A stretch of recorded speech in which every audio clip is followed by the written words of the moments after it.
500 almas. El segundo año tuvimos 2000 almas. Y así fuimos cada año creciendo. Y yo dije, no, yo voy a ser como el pastor de Gibson. Yo voy a ser como el pastor de Gibson. El primer año 800 almas. Y con la iglesia yo le doy la gloria al Señor. Le pido disculpas si de pronto me salió un gallito. Es que nos dio una gripa a la hermana Rocío y a mí. Gloria a Dios. Y hermano, la iglesia, especialmente la iglesia en conciertos. Vamos a hacer un concierto y concierto. ¿Que vamos a alquilar el salón comunal? Sí, vamos. ¿Que vamos a hacer tal cosa? Sí, vamos. Y hacíamos los eventos y hacíamos cada cosa y venía la gente. Pero ¿cuál era el problema? No volvían. Seguíamos los mismos 15, los mismos 10. Aleluya. Y entró como una depresión en mi ser, porque lastimosamente nosotros, muchos de los ministros, no digo todos, muchos, quieren coger la visión de otros para crecer, ¿no? ¿Qué pastor no quiere crecer? ¿No? Uno como pastor quiere crecer, quiere ver el crecimiento de su iglesia. Pero a la medida del tiempo uno va madurando y uno va entendiendo que no es como uno quiere, es como Dios quiere. Y hoy vamos a mirar en esta mañana cómo Dios estructuró la iglesia para que tuviera ese crecimiento. Amén. Me llama mucho la atención. Si usted ha leído, ¿cuántos han leído Hechos de los Apóstoles? Me llama mucho la atención de que ellos no estaban afanados por crecer. Si usted lee Hechos de los Apóstoles, ninguno estaba afanado por crecer.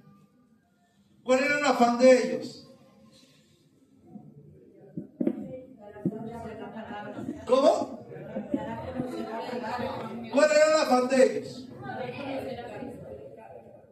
Estar en la presencia de Dios. Hablábamos con el pastor Freddy y a veces uno no lo ve. Uno pasa por alto muchas cosas en la Biblia. Por eso es que es bueno coger versículo por versículo e ir analizándolo, ¿no? Y en Hechos de los Apóstoles cogí versículo por versículo y iba analizando. ¿Y saben cuál fue uno de los principios para el crecimiento de la iglesia? La oración. La oración. Había un problema en la iglesia, ¿qué hacían ellos? Metían a Pedro en la cárcel, ¿qué hacían ellos?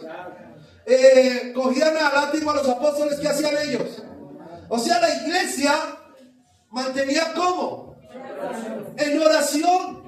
Mantenía en la presencia de Dios. Y yo creo que esta es la iglesia ideal que Dios quiere para nosotros como iglesia. ¿Ven? ¿Cuánto da gloria al Señor? Pero voy a dejar en claro algo, amados hermanos. Yo creo que usted va a salir hoy aprendiendo palabra de Dios en el nombre del Señor. Amén. ¿Cuánto da gloria a Dios? Usted dígale a su hermano que está a su lado, prepárate. Pero dígaselo con una sonrisa, no bravo, por favor. Prepárate. No, prepárate, hermano. Vamos a dejar claro algo. Amén. El Nuevo Testamento, escuche bien, por favor, le pido que todos me miren a mí. Olvídense de lo que están atrás, los que están adelante. Ya ahorita toman tinto, después de 2 horitas para tomar tinto. Escuche bien. El Nuevo Testamento conforma la doctrina para la vida de la iglesia. ¿Está de acuerdo conmigo? El Nuevo Testamento conforma la doctrina para que la iglesia tenga ¿qué? Vida.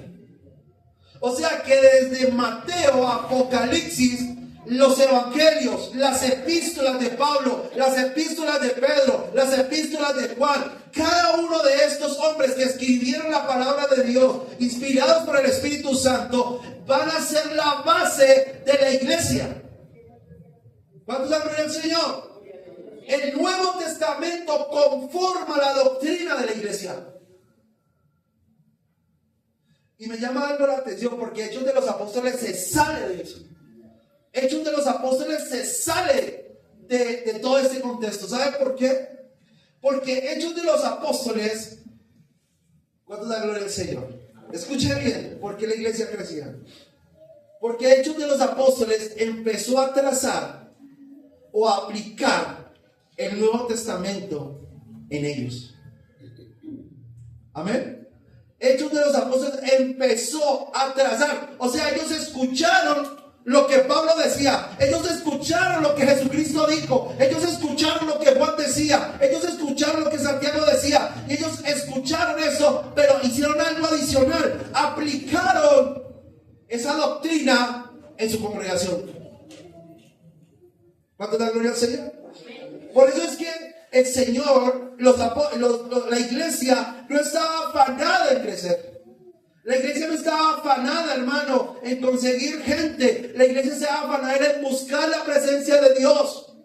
Porque ellos sabían que si buscaban la presencia de Dios, Dios se manifestaría en ellos. Porque dice la palabra de Dios que Dios añadía cada día a los que tenían que ser salvos. ¿Cuánto da gloria al Señor? ¿Sí se acuerdan cuando los apóstoles estaban trabajando, cuidando las vidas, cuidando a los huérfanos, haciendo la obra, sirviendo a las mesas de los apóstoles, pero no podían estudiar la palabra, no podían orar? ¿Y qué pasó? Se formó un problema allí con la iglesia, ¿no? Había un conflicto entre las vidas griegas y las vidas judías, que unas sí les ayudaban, a otras no, y empezaron a formarse unos pleitos dentro de la congregación. Entonces los apóstoles llamaron a hombres llenos del Espíritu Santo, de buen testimonio, para que sirvieran en la mesa, porque había un problema en los apóstoles. ¿Cuál era el problema de los apóstoles en ese momento? Que se dedicaron ¿a qué? A servir. ¿Y olvidaron qué? ¿Qué olvidaron, hermanos? Orar y estar en la presencia de Dios. Por eso es que era el afán de los apóstoles, de ir a la presencia de Dios, porque de allí se nutría el apóstol para servir. Allí se nutría los apóstoles para servir, para predicar la palabra de Dios y a su nombre. ¿Cuánto da gloria a Dios? Entonces, la aplicación de la doctrina del Nuevo Testamento en la iglesia, amén. Eso es el trabajo, escuche bien, por favor, hermanos. Ese es el trabajo ideal que Dios quiere para una iglesia. Esto es lo ideal que Dios quiere para una iglesia, que se aplique la doctrina del Nuevo Testamento en su congregación. ¿Cuánto da gloria a Dios? Por eso es que ellos no buscaban visiones y visiones. Por eso lo digo yo caí en ese error. Y muchos hemos caído en ese error. Buscamos la visión de tal pastor, buscamos la visión de Carlos Luna, buscamos la visión de César Castellanos, buscamos la visión de no sé qué, buscamos que tal iglesia ya surgió, aleluya, y todo el mundo corre para allá. ¿Qué está pasando? ¿Por qué se está moviendo todo esto? No, hermanos.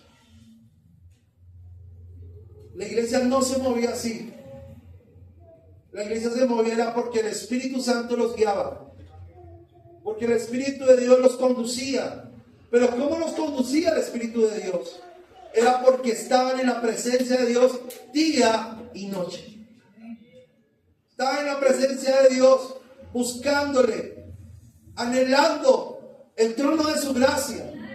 Petición. Oraban por las peticiones, oraban por las necesidades, y Dios hacía obras maravillosas en medio de esa congregación. Amén. ¿Cuánto da gloria a Dios? Entonces, amados hermanos, ese es el ideal de Dios. Por eso es que la iglesia no puede inventarse nada, porque ya en la Biblia está escrito. Usted no tiene que inventarse. Tristemente han salido tantas falsas doctrinas. Estaba viendo un video de un pastor que decía: compren el tarrito un tarrito de vidrio que él vende. Compren ese tarrito. Y como está ungido el tarrito, ustedes van a meter la petición que ustedes necesitan ahí. La meten ahí en el tarrito. Y Dios va a cumplir la petición. Pero ¿qué tenía que hacer la gente? Si no compraba el tarrito, Dios no podía contestar esa necesidad.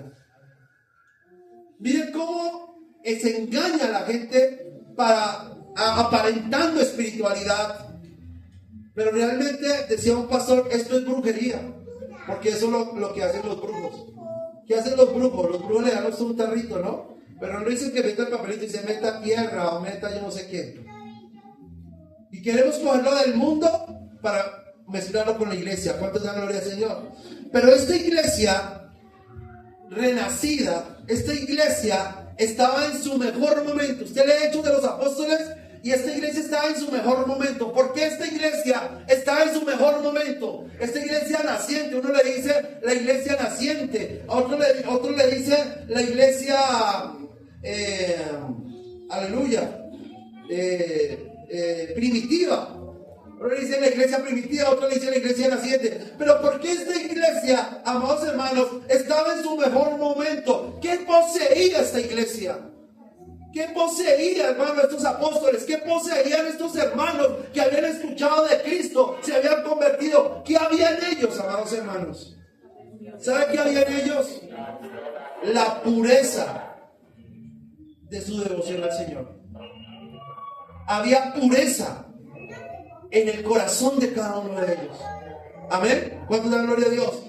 Y esa pureza, amados hermanos, esta iglesia que estaba en lo mejor de su apogeo, esta iglesia estaba llena del poder de Dios, esta iglesia impactó las generaciones futuras. Esta iglesia, amados hermanos, impactó algo sin precedentes. Esta iglesia hizo algo sin precedentes, impactó al mundo. Esta iglesia impactó al mundo porque había pureza en buscar al Señor. Hoy en día, tristemente, hermanos, le decimos a Dios: te doy tanto, pero ayúdame en esto.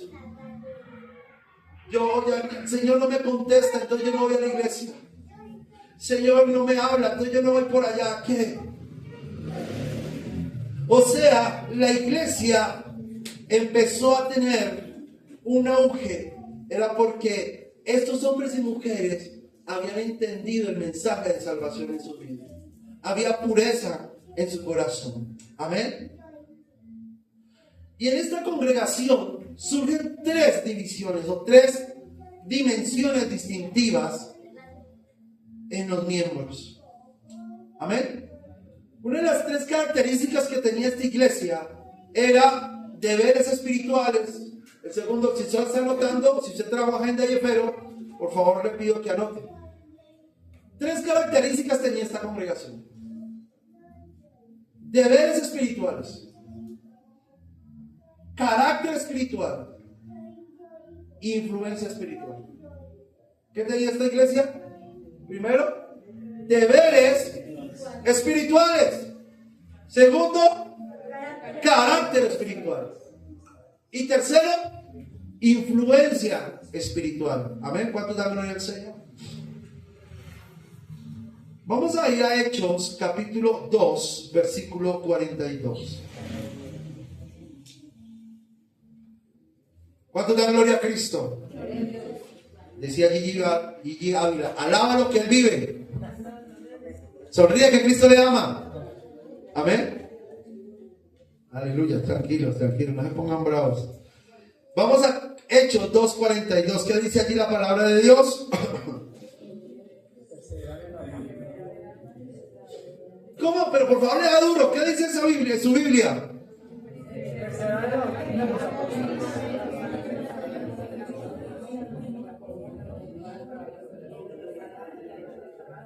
Vamos a hacer algo. Vamos a leer del 42 al 47. Esto es lo que Dios quiere en una iglesia. Escuche bien. Esto es lo que Dios quiere de su congregación. Eso es lo que Dios quiere de nuestra congregación. Vamos a leerlo. Y perseveraban en la doctrina de los apóstoles, en la comunión unos con otros, en el partimiento del pan y en las oraciones. Y sobrevino temor a toda persona, y muchas maravillas y señales eran hechas por los apóstoles. Todos los que habían creído estaban como divididos y tenían en comunión todas las cosas. O sea, estaban juntos todos los que habían creído. y vendían sus propiedades y sus bienes y los repartían a todos según la necesidad de cada uno, y perseverando unánimes cada día en el templo y partiendo el pan en las casas, comían juntos con alegría y sencillez de corazón, alabando a Dios y teniendo favor con todo el pueblo. Y el Señor añadía cada día a la iglesia los que había de ser salvos. Estaban afanados por crecer. ¿Usted qué mueve esta iglesia? ¿Estaban afanados por crecer? ¿De qué? Si usted lee esos 6 versículos que hemos leído, ¿de qué estaban afanados ellos? De sus deberes espirituales. Por eso le digo a usted, la primera característica de esta iglesia es que ellos entendieron que su deber espiritual. Amén. Y a su nombre. Esta era realmente una iglesia. Esto era una iglesia. Esta era la iglesia ideal que Dios quiere en cada una de nuestras congregaciones. Una iglesia donde se persevere en la doctrina. Una iglesia donde había comunión los unos con los otros. En esta iglesia se compartían el pan los unos con los otros. Compartían las oraciones. Amados hermanos, dice la palabra de Dios aquí que ellos compartían con alegría. Eran hombres y mujeres alegres, gozosos. ¿Gozosos de qué? De que Dios, hermano, hacía la obra en medio de ellos. Y a su nombre. Y la iglesia dice la palabra de Dios. Y perseverando unánimes cada día, ¿en dónde? En el templo, y partiendo el pan en las casas. Comían juntos. ¿Cómo? ¿Cómo comían juntos? No, lea versículo 46. Sí, comían unánimes. A ver, aleluya. Pero comían ¿cómo? ¿Cómo comían? Hermano, qué bendición verlo. Amor, traiga el pollo. Vino el hermano. Traiga las papas. Qué bendición, hermano. Venga y se sienta al lado de nosotros. Gloria al Señor. Dios es bueno. ¿Cómo comían ellos, hermano? Cuando alguien entraba a la casa de ese hermano, hermano, se alegraba, hermano, porque la hermana llegó a la casa y comían y bebían juntos con alegría. Esta es la iglesia ideal que Dios quiere para el mundo. Por eso es que la iglesia influyó espiritualmente en Jerusalén. Por eso es que la iglesia influyó, impactó más allá de las fronteras de Jerusalén. ¿Cuántos dan gloria al Señor? Entonces, esta iglesia tenía aquellos deberes espirituales que conforman, escuche bien, los deberes espirituales que yo aplico en mi vida conforman en mí una identidad. Amén. Cuando yo aplico los deberes espirituales en mi vida, eso me lleva a mí a tener ¿qué? Una identidad única en la iglesia. Por eso es que la iglesia nada compartía fuera del mundo. Nada fuera del Señor. Nada fuera del Espíritu Santo. Nada fuera de la palabra. Nada fuera de las cosas que no eran de Dios. O sea, la iglesia tenía una ¿qué? Identidad. Y hoy la iglesia ha perdido la identidad. ¿Por qué ha perdido la identidad? Porque ha perdido sus deberes espirituales. Hoy queremos unas iglesias más de trabajo social que de trabajo espiritual. No quiero decir que la iglesia no deba trabajar en lo social, pero le dan más énfasis a lo social que a lo espiritual. ¿Cuántos dan gloria al Señor? Esta iglesia me llama mucho la atención. ¿Qué había en esta iglesia? ¿Quién conformaba esta iglesia? Doctores, ingenieros, ¿qué más? Científicos, maestros. ¿Cierto que la iglesia lo conformaba esta gente? Gente profesional. ¿Cómo? ¿Era gente qué? Esta iglesia, aunque sin tener elementos que culturales de éxito, porque escuchen, ¿quién era Pedro? Y si usted se pone a analizar, los pescadores eran como el nivel más bajo, a veces analfabetas, hombres que no conocían la letra, no conocían mucho de estudio, ¿cierto? ¿Cuánto da gloria al Señor? Entonces, esta iglesia, aunque no tenía elementos culturales de éxito, ni estrategias que el mundo les ofrecía, estaban, sin embargo, dotada de cada componente necesario para lograr el propósito de su Señor. Amén. La iglesia era eficaz. ¿Por qué era eficaz la iglesia de Hechos de los Apóstoles? Porque llevaba a los pecadores a Cristo. Amén. Esta era la clave. Se preocupaban por sus deberes espirituales. Amén. Usted va a decir, pastor, pero ¿cuáles los deberes espirituales? ¿Usted qué opina? ¿Cuál sería un deber espiritual? ¿Usted tiene un devocional diario con Dios? ¿Usted tiene... ¿Cuánto tiempo le dedica usted a la Biblia? ¿Cuánto tiempo usted le dedica a estudiar la palabra de Dios? Porque esto es un deber, ¿no? Espiritual. Por eso cuando una persona se mete en oración, cuando una persona se mete a estudiar la palabra de Dios, empieza a tener una ¿qué? Identidad. Empieza a entender que la manera que estoy viviendo no es adecuada para servir al Señor. ¿Cuánto da gloria al Señor?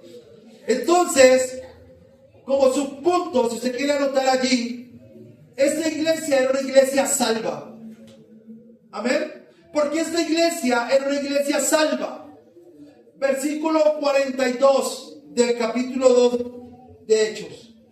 ¿Cuál es la primera palabra que se encuentra allí? Perseveraban. Amén. ¿Cuál es la primera palabra? Amados hermanos, si usted se pone a leer los versículos anteriores de este capítulo, usted va a encontrar un discurso del apóstol Pedro, donde en este discurso se convierten 3,000 personas. A ver, se convierten 3,000 personas que confesaron que Cristo era su Salvador. Confesaron, amados hermanos, que Cristo era su Señor y fueron bautizados. Usted lo puede ver en el versículo 41. Ellos fueron bautizados. Y ¿saben qué hay lo maravilloso que encuentro yo en esos 3,000 hombres que estuvieron allí? Demostraron su autenticidad de su fe. ¿Saben por qué? Porque estos hombres, amados hermanos, tenían algo que impactaba, hermanos. A pesar del odio, a pesar de la persecución que esta iglesia sufrió, que estos 3,000 hombres sufrieron, porque más adelante se convirtieron en 5,000, pero estos que sufrieron, ¿cómo permanecieron esos 3,000? ¿Cómo? Tenían una fe que auténtica. Estos hombres, aunque sufrieron persecución, aunque sufrieron odio, permanecieron como fieles. Fieles. Esta es una señal. Escuche bien. Escuche bien. Esta es una señal de que si usted está perseverando, así usted lo odie, así usted lo persiga, esto es una señal de que usted es salvo. ¿Sí me estoy haciendo entender? ¿Sabe por qué? Le digo yo fui el primero que me convertí en mi casa. Y yo llegué tan contento a la casa y yo, gloria a Dios, mamá, conocí a Cristo, aleluya, conocí al Señor. Y mi mamá, ay Dios mío, se va a volver loco. No, mamá, es que encontré al Señor, el Señor me encontró, aleluya. Ay, mijo, usted se va a volver loco con esa religión. O sea que la misma familia a veces son los que puyan para no apartarse del Señor, ¿no? Y hermanos, en vez de apartarme, aquí está mi suegra. Hace la mano, suegrita. Gloria a Dios. Ahí está mi suegra. Ella fue mi madre espiritual. Yo me acuerdo que mi suegra, antes de que fuéramos novios con mi esposa, ella se sentaba conmigo. Bueno, mijo, vamos a leer la Biblia. Esto y esto y esto, y nos sentamos a estudiar la palabra de Dios. Y yo, de verdad, suegra, yo no, perdón, de verdad, hermana. Y amén, y amén, y amén. Y estudiamos la palabra, duramos como 4 años así, yendo a la iglesia, y yo iba a la casa de ella, estudiamos la palabra, después le saqué a la hija de la casa. Bueno, gloria a Dios. Eso fue moñona. Pero amados hermanos, eso es lo que ella me enseñó a mí, afirmó que mi identidad. Me volví fuerte en la fe. Aleluya. ¿Sabe por qué? Porque yo vi en ella el testimonio de una mujer fiel a Dios. Vi en su hija y en la hermana Joana, esa fe en el Señor. Eso es lo que ayuda a uno también a afirmarse en la fe. ¿Cuánto da gloria a Dios? Entonces, aunque estos hombres y mujeres sufrieron, permanecieron fieles, esto es una señal de que mi vida está siendo inclinada a la salvación. Que no importa lo que me digan, que no importa lo que me hagan, mi blanco es quién. ¿Quién es mi blanco? ¿Cierto? Mi meta es el Señor. ¿Cuánto da gloria a Cristo? Contaba un pastor que una vez llegó un hermano con un pantalón nuevo a la iglesia. Y los niños habían comido chicle. Y dejaron un pegote de chicle en la silla. Y el hermano todo contento con su pantalón nuevo. Y llegó, se sentó, gloria a Dios, y se embarró el pantalón, el chicle en el pantalón. Le dio tanta rabia que dijo, nunca más vuelvo a esta iglesia. O sea, un chicle hizo perder su salvación. ¿Cuánto es la gloria al Señor? Mira, hermano, discúlpenme la expresión, pero hay cosas tan tontas que nos sacan de la salvación, que no hemos entendido o no hemos madurado.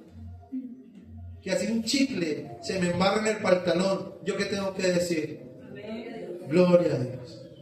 A mí me pasó estos días en el trabajo. Fui al baño y la señora había echado cloros. Y había comprado ese pantalón, era nuevo. Y me acerqué a la taza y como estaba con cloros, cuando la señora, uy vecino, tiene blanco el pantalón. Y yo cuando, ¿ven? Gloria a Dios. Dios es bueno. Maravilloso es el Señor. Amén. Esa es la actitud de un creyente. Cuando hay una dificultad en el hogar, ¿cómo es la actitud de un creyente? Hay problemas en el hogar, ¿qué hay que hacer?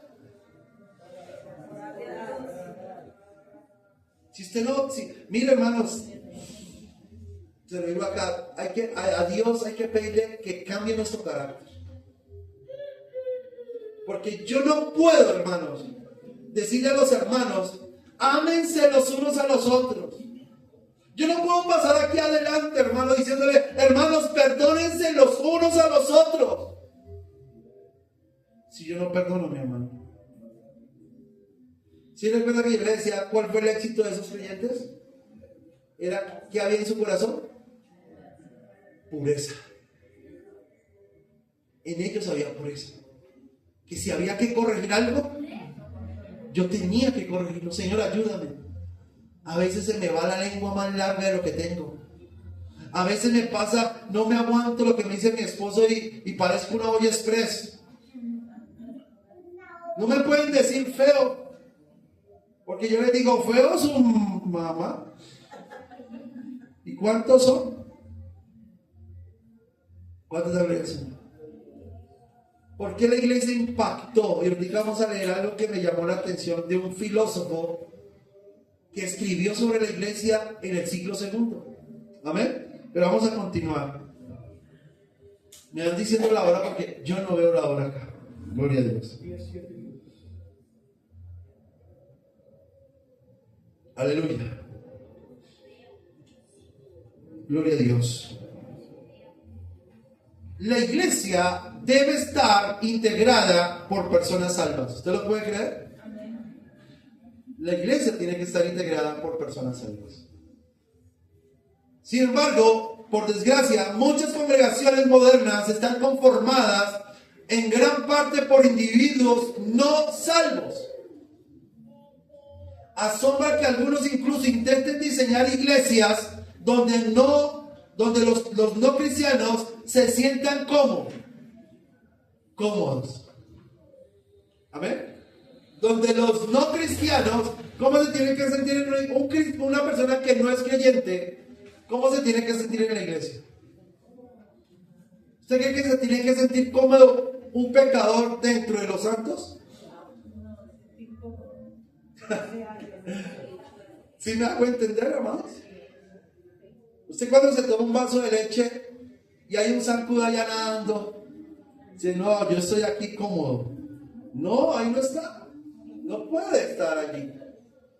Entonces, una persona que no es creyente, cuando esté en medio de los santos, ¿cómo se debe sentir? Señor, mira esa gente, ¿cómo se ama? Mira cómo son sus rostros, cómo son. Yo quiero vivir así. O sea, ¿cómo se siente la persona por dentro? Incómoda en su manera de vivir. Porque ¿qué está viendo en la iglesia? ¿Qué está viendo en la congregación? Gente transformada por el poder del Espíritu Santo. Gente transformada por el poder del Señor.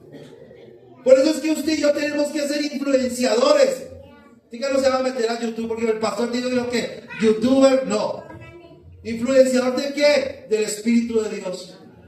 Amén. ¿Cuánto da gloria a Cristo? Muchas iglesias quieren sentir o hacer sentir a los no cristianos cómodos.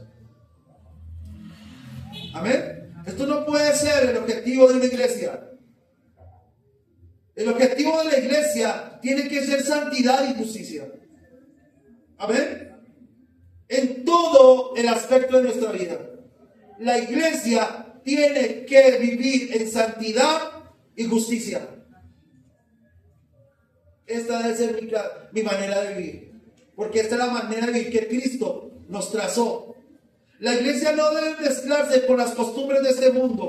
No puede trabajar juntos para conseguir objetivos. Yo no puedo trabajar con los hijos del diablo y los hijos de Dios y vamos a trabajar para obtener frutos divinos. No. La iglesia no puede trabajar, amados hermanos, mezclados, amén, con costumbres del mundo. Amén. El apóstol Pablo lo advirtió. ¿Qué dijo el apóstol Pablo? No os unáis en yugo desigual. Muchos lo aplican para el matrimonio, ¿no? Pero eso también es aplicativo para la iglesia.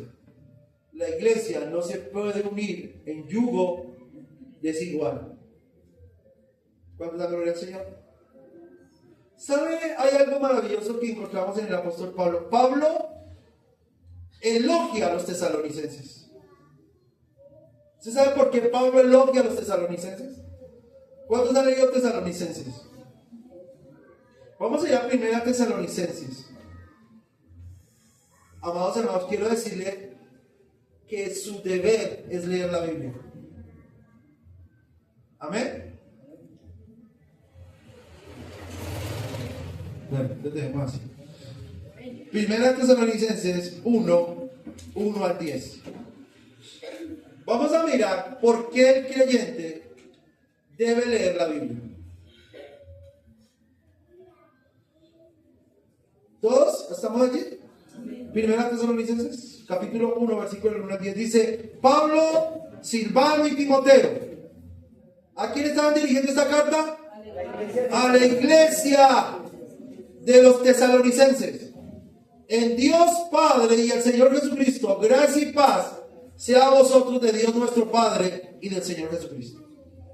Damos siempre gracias a Dios por todos vosotros, haciendo memoria de ¿qué? De vosotros en nuestras oraciones. Mire que aquí hay un deber ¿qué? Espiritual, ¿no? Acordándonos sin cesar delante de Dios y Padre nuestro de la obra de nuestra fe, del trabajo de vuestro amor y de vuestra constancia en la esperanza de nuestro Señor Jesucristo. ¿Qué estaba haciendo esta iglesia? No, lea. ¿Qué estaba haciendo esta iglesia? Perseverando. Amén. Dice: porque conocemos, hermanos amados de Dios, vuestra ¿qué? Elección. ¿Qué habían escogido de Dios? Seguir a Cristo. Pues nuestro evangelio no llegó a vosotros con palabras solamente, sino también en poder, en el Espíritu Santo y en plena certidumbre, como bien sabéis cuáles fuimos entre vosotros por amor de vosotros. Y vosotros vinisteis a ser imitadores ¿de quién? Escuche bien. La iglesia fue imitadora ¿de quién? Primero de los apóstoles y del Señor. ¿Por qué? Aquí hago una pregunta. ¿Por qué la iglesia imitaba a los apóstoles? ¿Cómo, hermano? Voy a poner un ejemplo. Hay gente en la iglesia, hay gente nueva que llega a la iglesia, ¿no? Y hay pastores o hay hermanos que dicen: sigan a Cristo. Hermano, ponga la mirada en Cristo. No ponga la mirada en el hombre. Ponga la mirada en Cristo. Error. Porque un nuevo no va a seguir a Cristo. ¿Un nuevo a quién va a seguir? ¿Un nuevo a quién va a seguir? Uy, mi pastor Freddy es un hombre de oración. Uy, yo cuando estaba joven, era adolescente, hay un hermano que se llama Gabriel, ¿no? Y ese hermano oraba. Tenía una miscelánea y a las 2 de la tarde, imagínense, cerraba la miscelánea para orar 1 hora. Y todos sabíamos en la iglesia que uno no podía ir a la miscelánea a las 2 de la tarde porque él estaba de 2 a 3 orando. Y yo decía dentro de mí, y usted lo escuchaba predicar, wow, y usted le daban grupos familiares, él le daban los niños, bueno, él hacía muchas cosas en la iglesia, pero era un hombre de ejemplo. Entonces uno no miraba a Cristo, yo no miraba a Cristo, hermanos, yo miraba a quién, a Gabriel. ¿Y saben qué decía yo? Dice: uy, yo quiero ser como Gabriel. Uy, es que Gabriel es de oración, se mete, predica, habla. Uy, yo quiero ser como Gabriel. ¿Cómo era la iglesia de Tesalónica? Yo quiero ser como Pablo. Y mire, Pablo es un hombre de Dios. Uy, Pablo es un hombre de oración. Uy, Pablo cómo habla lenguas. Uy, Pablo cómo se expresa con esa palabra. Uy, Pablo, Dios mío, yo quiero ser como Pablo. Por eso es que el apóstol le explica ahí. Dice: imitadores ¿de qué? De nosotros. Escuche bien. Ya aprendieron. Dijeron: aprendimos de Pablo. Ahora vamos a soltar a Pablo y los vamos a coger del Señor. ¿Sí escucharon? Por eso que usted no le puede decir a una persona nueva: no mire al hombre, mire a Cristo. Una persona nueva nunca va a mirar al Señor. el nuevo siempre va a mirar el ejemplo de quién, de los que están en la iglesia. ¿Sí me estoy haciendo entender, amor? Por eso es que esta iglesia era tan influyente. Por eso es que dice la Biblia que añadía cada día a los que tenían que ser ¿qué? ¿Por qué se añadía cada día gente a esa iglesia? ¿Por qué se añadía? ¿Qué habían ellos? ¿Qué habían ellos? ¿Cómo comían ellos en las casas? Usted quiere un incrédulo todo aburrido, va pasando por la casa de un evangélico y empieza a escuchar risas. ¡Ah, gloria a Dios! ¡Qué bendición, hermanos! ¿Esa gente qué? Comen con alegría. Yo quiero ser de ellos. ¿Ustedes no le han dicho una vez eso? A mí una vez me dijeron, oiga, pero ¿usted qué es lo que tiene? ¿Usted qué es lo que come? ¿Qué es lo que tiene? A mí me gustaría tener lo que usted tiene. Amén. Porque ¿qué ven ¿qué tiene que ver un incrédulo en un creyente? La luz de Cristo. Un cristiano va por la calle y se encuentra el vecino de su casa y el vecino dice, hola, doña Magolita, ¿cómo está? Y doña Magolita, que es cristiana, ¿cómo contesta? No, ahí. Bien, para no preocuparlo. ¿Usted cree que eso debería ser la contestación de un creyente? Ya, a mí se me pegó algo, un dicho que dijeron por ahí. Y yo siempre lo digo, ya los hermanos saben. Pastor, ¿cómo está? Digo, hermano, asustado. ¡Ah! Pastor, ¿qué le pasó? No, asustado de lo bien que me está yendo. Gloria al Señor. Ah, no, pastor, pero es que usted, ¿sí ve cómo cambia? Es la actitud. ¿Cuánto da gloria al Señor? Por eso es que impactaba a la iglesia. ¿Cómo comían ellos? Con alegría. ¿Qué estaban? Ellos cuando iban a orar, oraban por todos. Amén. Era una iglesia de bendición. Vamos a mirar más adelante qué hacía más esta iglesia. Aleluya. ¿Usted quiere tener una iglesia así como esta? ¿Sí lo que sí? Gloria a Dios. La iglesia, gloria al Señor. Por eso es que la iglesia no se puede mezclar con el mundo. Vamos a seguir leyendo. Versículo 5. Pues nuestro evangelio no llegó a vosotros en palabras solamente, sino también en poder, en el Espíritu Santo y en la plena certidumbre, como sabéis cuáles fuimos entre vosotros por amor de vosotros. Y vosotros venisteis a ser imitadores de nosotros y del Señor, recibiendo la palabra en medio de gran tribulación, con gozo del Espíritu Santo. De tal manera que habéis sido ejemplo a todos los de Macedonia, de Acaya, que han creído. Porque partiendo de vosotros ha sido divulgada la palabra del Señor, no solo en Macedonia y Acaya, sino también en todo lugar vuestro, en fe en Dios, se ha extendido. De modo que nosotros no tenemos necesidad de hablar nada. O sea, la iglesia entendió el mensaje de salvación.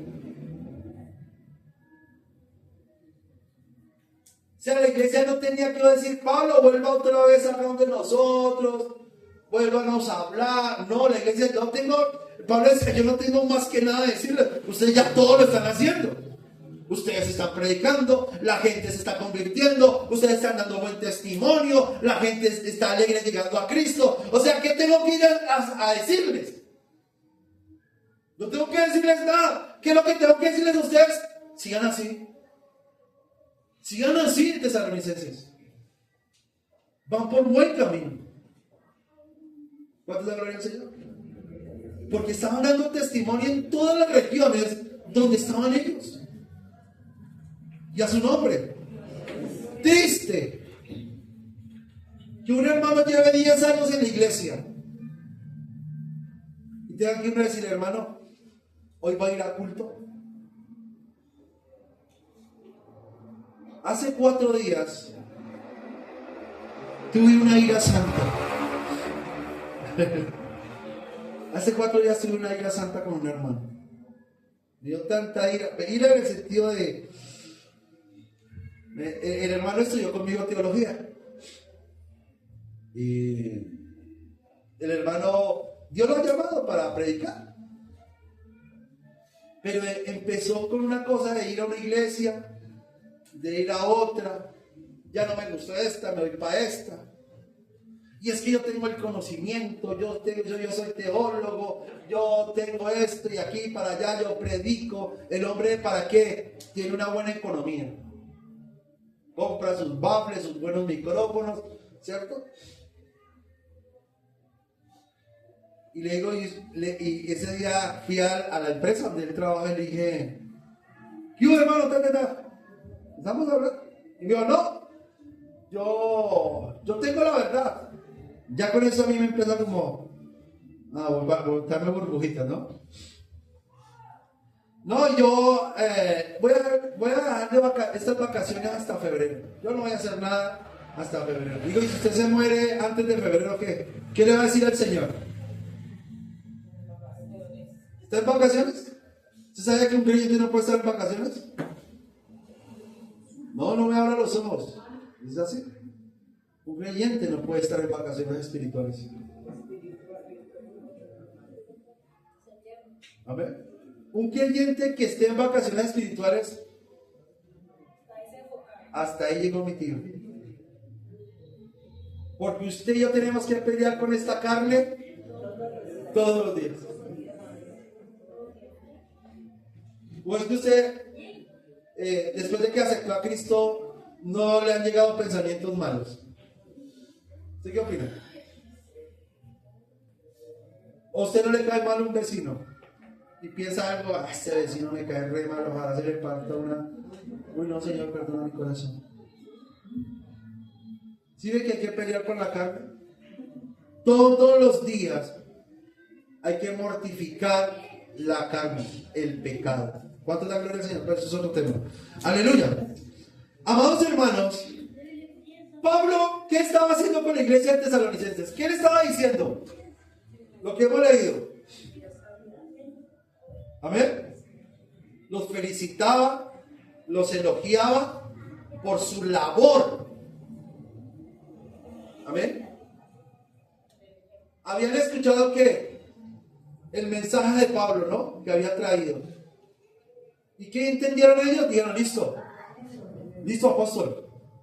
Listo, apóstol Freddy. Vamos a... He escuchado el mensaje. Amén, así es. Vamos a trabajar. Vamos a trabajar. Y a mí no, pastor, no me empuje a mí. Yo sé cómo. Qué bendición tiene un hermano así.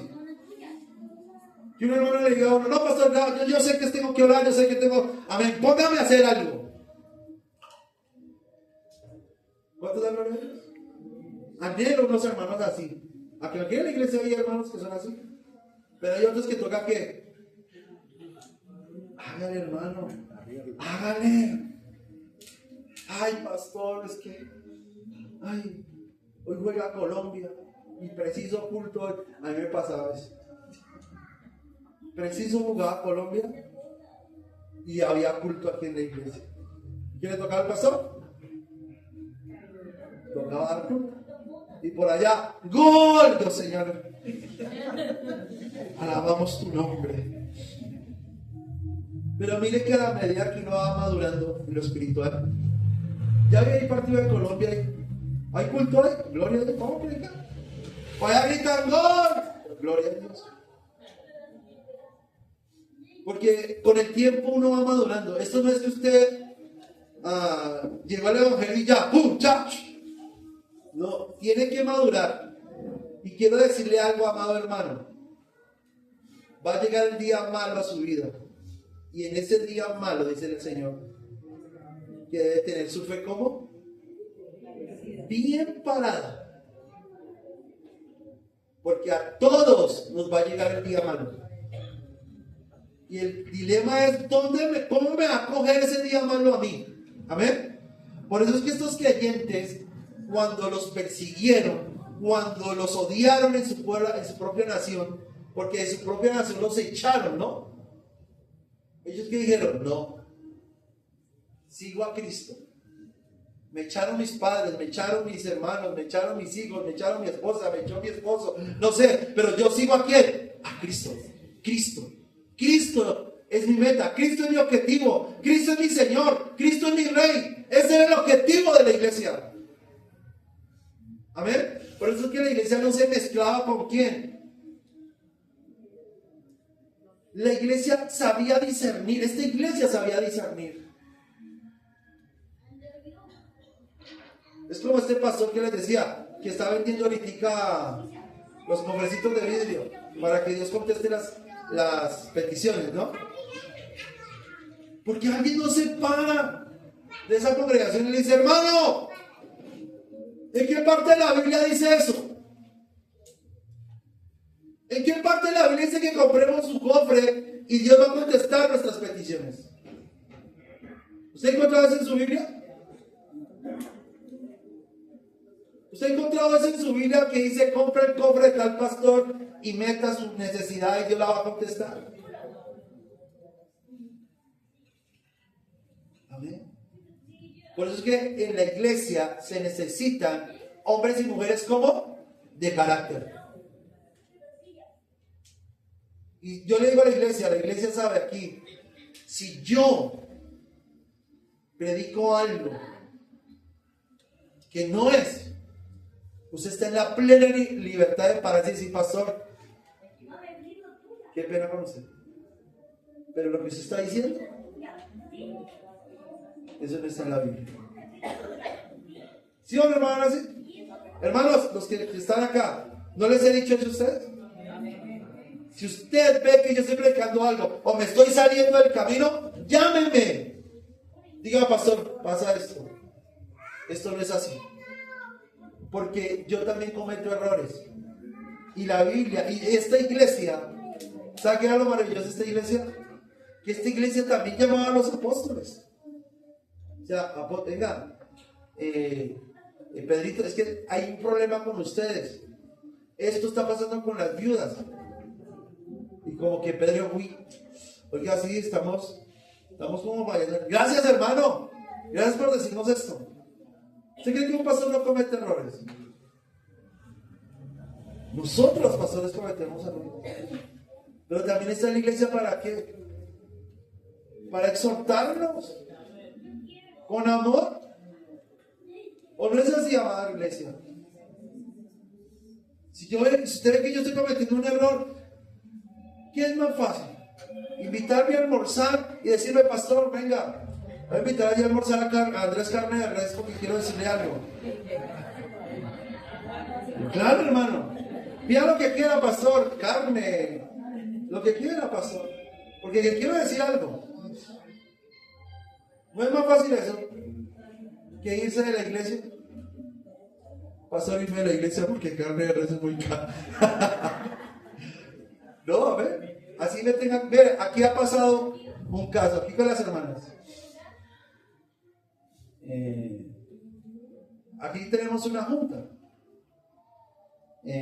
Y cuando uno dice algo así, la junta se reúne. Cuando yo, las 5 hermanas que vienen así como vienen de la esquina para allá, yo miro por la ventana y vienen las 5, sí, algo pasó. Pasó ni tomar lo que no sé. Claro, hermana, sigan y se sientan acá. Pastor, esto. ¿Lo hemos hecho o no lo hemos hecho? Porque, perdónenme, amados hermanos, el pastor no tiene la última palabra. Es la palabra, la última palabra. ¿Vamos a hablar al Señor? Amén. Entonces, ese es el camino que Dios quiere para una congregación. Que sea guiada por la palabra. Amén. Y a su nombre. Pero también hay una iglesia que aquí el apóstol Pablo exalta a los tesalonicenses, ¿no? Porque habían escuchado el mensaje, lo habían asimilado, ¿no? Habían asimilado, o sea, ellos comieron, masticaron y como, listo, lo asimilamos, vamos a trabajar. Pero había otra iglesia que no era así. Vamos a Apocalipsis 2.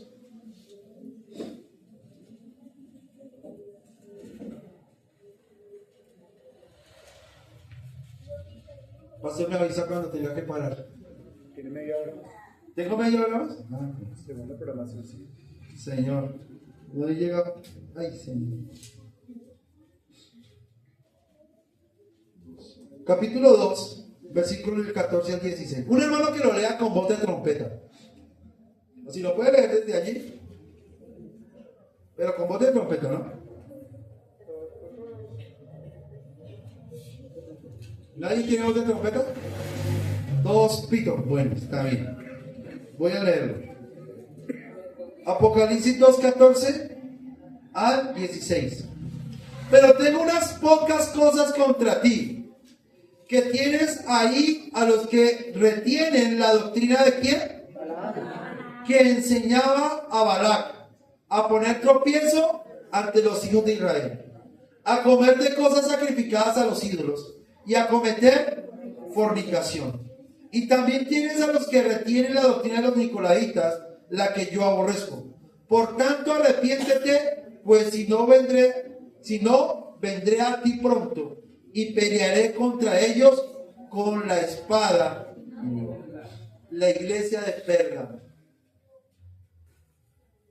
Esta iglesia mantenía comprometida. Esta iglesia estaba comprometida con el mundo. Amén. ¿Usted sabe quién fue Balac y Balaam? Sí, claro. ¿Qué hicieron estos dos hombres? Un rey y el otro era el profeta falso. Sí, sí. ¿Sí se acuerda cuando Balac no pudo maldecir al pueblo de Israel?